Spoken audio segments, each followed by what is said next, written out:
All right, let's dive into something pretty fascinating today. Your body's own electrical grid, the peripheral nervous system. We're going to pull back the curtain and really understand what's going on when that system starts sending out, well, distress signals. So, you know that feeling, right? That weird, tingly, pins and needles sensation when your hand or foot falls asleep. We've all been there. It's so common, we usually just shake it out and forget about it. But have you ever stopped to think, what is actually happening inside my body to cause that? Well, that feeling isn't just some random quirk, it is a direct message. It's your peripheral nerves telling you, hey, something's up. Our communication line is being pinched off here. Think of it like a little warning light popping up on your body's dashboard.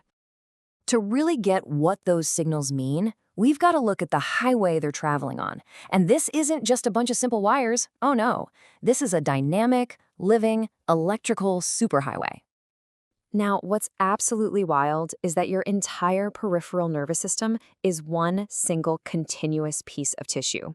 From your brain, down your spine, all the way to the tips of your toes. It's all connected. But here's the most incredible design feature. It's mobile. It is literally built to slide, glide, and stretch right along with your every move. And this is where the biological engineering is just brilliant. See, our nerves aren't pulled tight like guitar strings. They have this natural waviness, a bit of slack, that lets them straighten out when you stretch. When you bend your elbow, the nerves in your arm physically slide and shift to make room for that movement.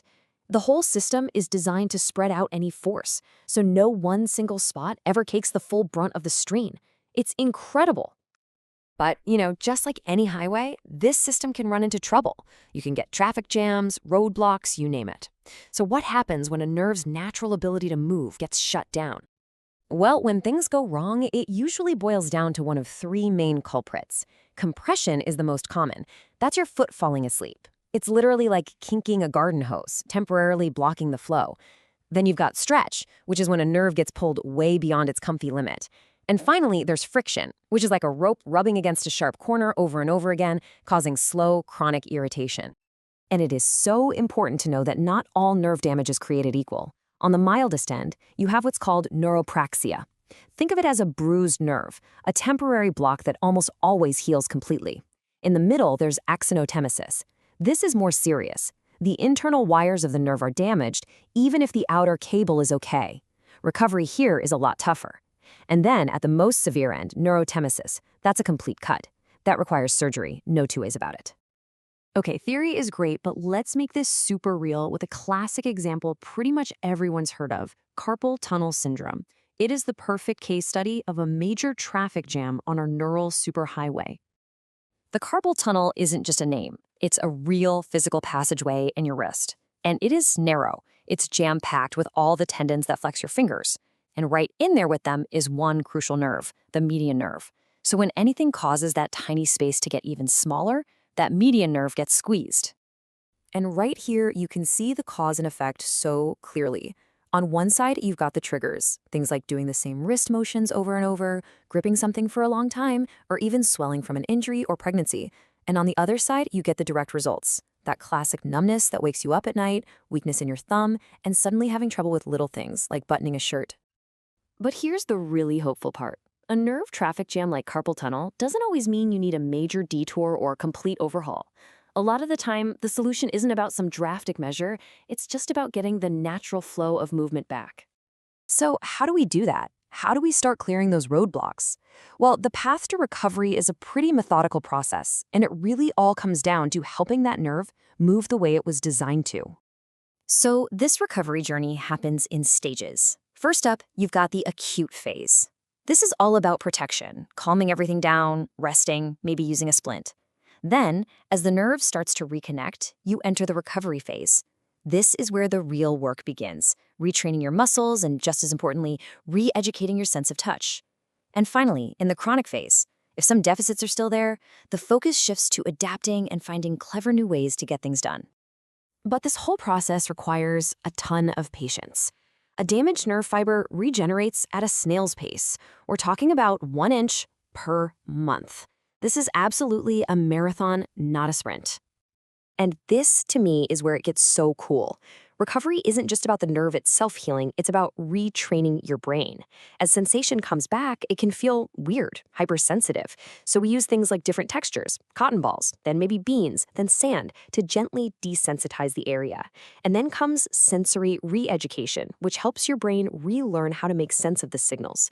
The goal is to be able to do something like find your keys in your pocket just by feel again.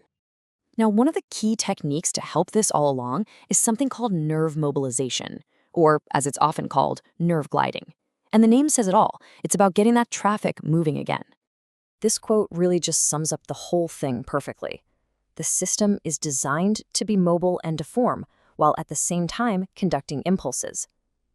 The health of our nerves is fundamentally tied to their ability to move. So, the goal of therapy is often just to restore that basic, essential property. So what does that look like? Let's walk through a super gentle median nerve glide. Okay, start with your hand in a loose fist, wrist straight.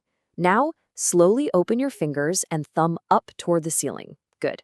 Next, gently bend your wrist back, keeping those fingers straight. Then, stretch your thumb back away from your fingers. Now hold that position and slowly turn your whole forearm so your palm faces up. And for the last step, you can use your other hand to give that thumb a very, very gentle extra stretch. See? Each little step is just encouraging that nerve to slide freely again. So if there's one thing to take away from all this, it's this. Your nerves are not static wires. They're not just passive cables.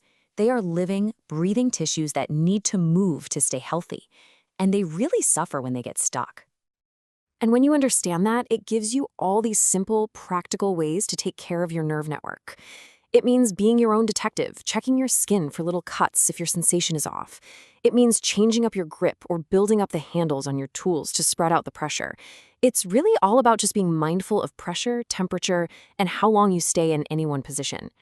So I'll leave you with a question to chew on. Knowing that your body's incredible wiring is built from the ground up to move, to adapt, and even to heal itself, how does that change the way you think about those everyday aches and pains, the tingles, the pins and needles? Maybe they're not just signs of damage. Maybe they're invitations to move.